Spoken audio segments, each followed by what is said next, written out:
Hi everyone, and welcome to another episode of T-Dog RC. And today we are taking a look at this, which is the Hobbyking Bixler. So we're going to be unboxing it and just taking a first look. And I know what you're thinking. You're thinking, why has an experienced pilot like T-Dog bought himself a Bixler? Well, stick around and you'll find out.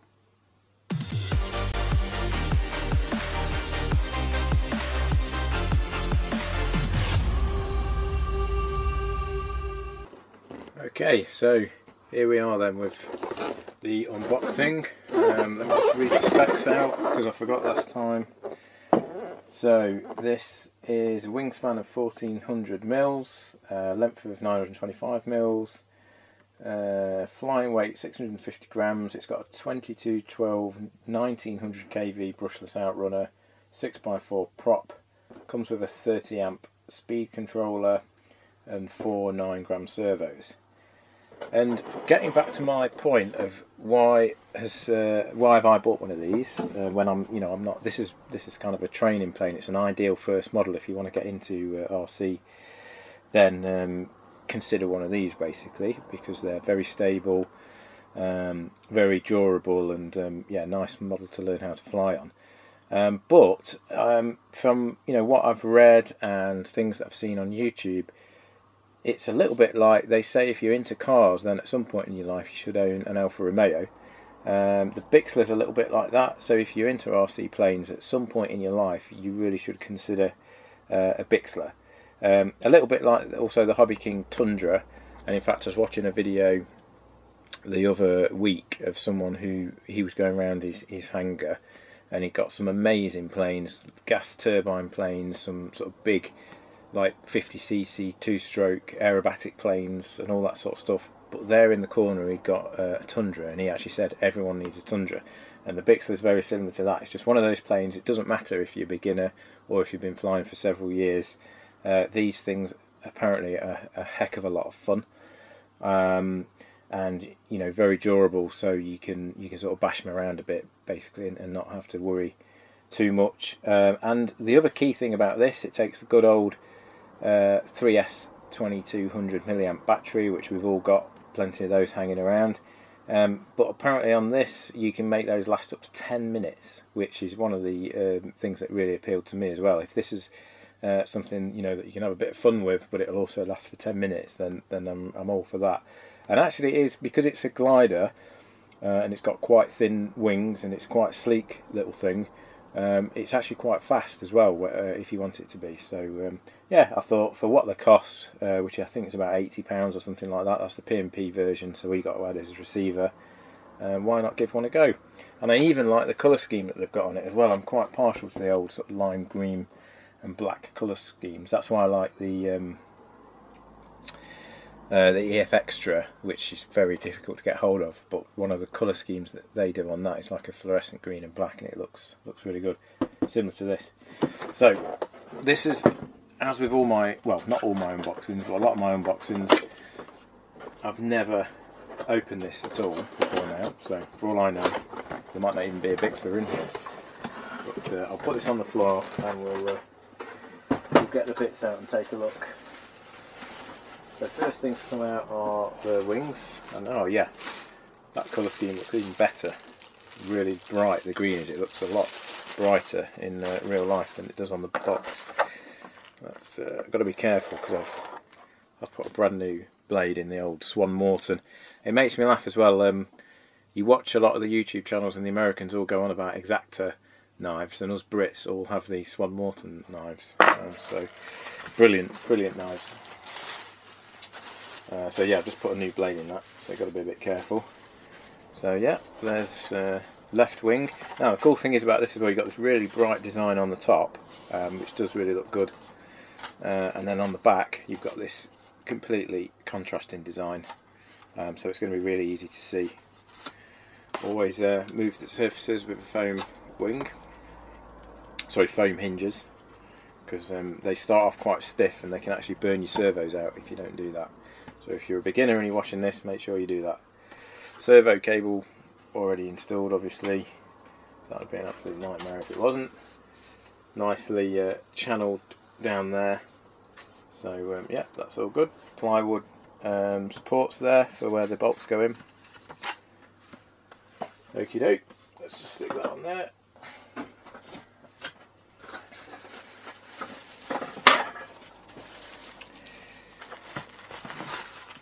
Here's the right hand wing.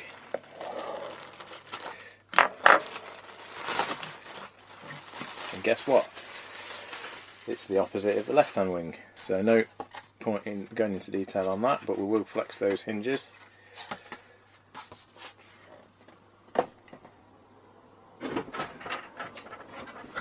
Next out of the box is the carbon spar to join the wings. That's good. It's got that sort of, you're always never sure whether these are fiberglass or carbon, even though they always put carbon, but apparently the way to tell is carbon has more of a sort of metallic sound. So I don't know, maybe that is carbon, I'm not sure to be honest. What we've got here, so we've got the tail section, horizontal stabiliser, again nice bright decals on this, flex the hinges, it's got a single servo horn point there, and you got that contrasting stripe underneath as well, so that's good. And then we've got vertical stabiliser.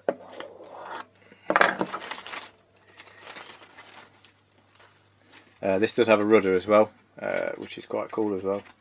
So I'm guessing that just goes like that. That fits on top.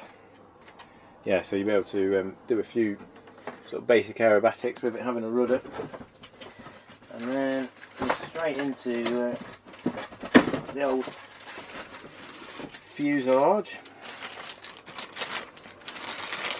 Let's yeah, this is already open. Get this out.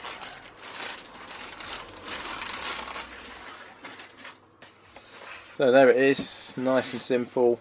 Motor's mounted up here, and it's a pusher prop, and that's great because if you're a novice and you've not hand launched anything before, it can be particularly dangerous. It's dangerous for anyone, to be honest, with a pusher prop, but with it being up here, you're never going to catch your hands on that, so it's pretty safe for anyone to hand launch. And also you're a lot less likely to break the prop if you have a dodgy landing because it's mounted up here. So that's pretty good. From what I've seen on, well, it feels a bit rough, I've got to be honest. That seems a bit strange. That feels.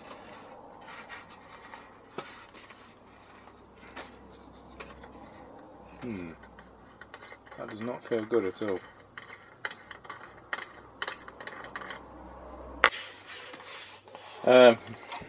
Yeah, the motor feels a little bit dodgy, but we'll have to power it up and see how it goes. It's loosening up a little bit now, so it could just be a little bit of newness. Yeah, tail glue's on there. The wings just slot through the middle, and then you've got these two holes here that you just bolt the wings down with, and then just simple patch there. Speed controllers in there. Ah, it's Turnigy Plush speed controller as well, so that's nice. These are really good speed controllers. So that's a 30 amp, and there's plenty of room in there for the battery and all your radio gear. I won't be putting a gyro in this one because it's a stable plane anyway. There's no point, and it should be easy to hand launch as well. I mean, obviously it's designed for beginners. I was watching a video the other day on hand launching this, another plane similar to this by Andrew Newton, and he was saying that what a lot of people tend to do is they power it up and then they sort of let it go, and if you do that, it does have a tendency to nose into the ground because of the angle of the motor. So the way to launch these is power it up and give it a good firm throw. But what it shouldn't do, because it's got fairly big wings, is it shouldn't sort of just veer off violently to one side or the other, and of course it's not got a very powerful motor with a load of torque roll on it, so it stays fairly flat as you launch it. which is one of the reasons why it's aimed at beginners. But the other thing that you can do with this, which is probably the way I'm going to try launching it, is you can actually just give it a good throw without any power, and it will just glide along for quite sort of 10 meters or so, and obviously halfway through that glide you can power it up and just take it off. That looked like a really good way of launching it, so I think that's probably what I'll be doing to give it a go. So the control snakes are already installed, but there is another little hatch here, so you can get to the servos, but you shouldn't need to get in there, but it's handy that they've put something in there. So that's the fuselage, and then last thing in the box, we've just got a little accessory box, and then in here we've got the usual little bag of bits and bobs. So we've got a couple of props, Velcro for the battery, a couple more push rods, these will be for the ailerons, bag of control horns and clevises, and then these are the 2 bolts that go through to fasten the wings on. So pretty straightforward to build. I'll do a quick build video no doubt, but it should go together really quick actually. And I will also be filming the maiden. In fact, what I might do is I might not do a build video and just get focused on getting this done and try and fly it this week with a bit of luck, because the weather's looking pretty good here in the UK.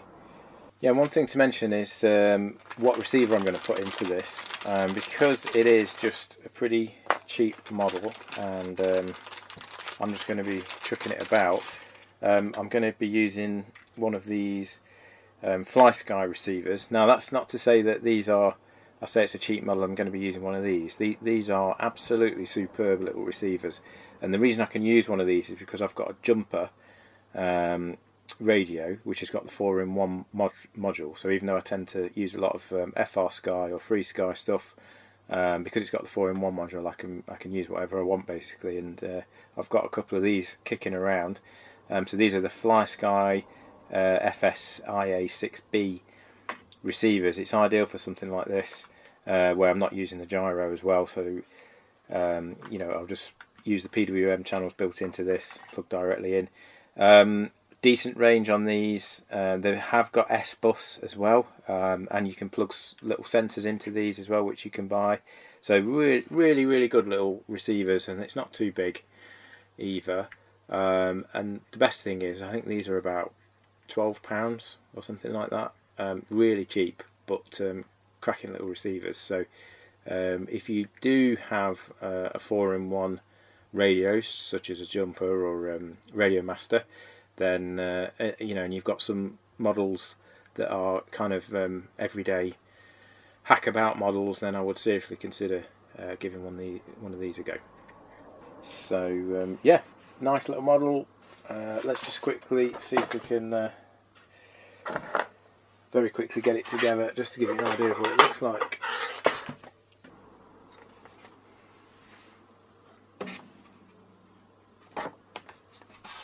Okay, so there you go, just quickly sort of fitted the parts together. I've not glued anything, but it's literally just push fit.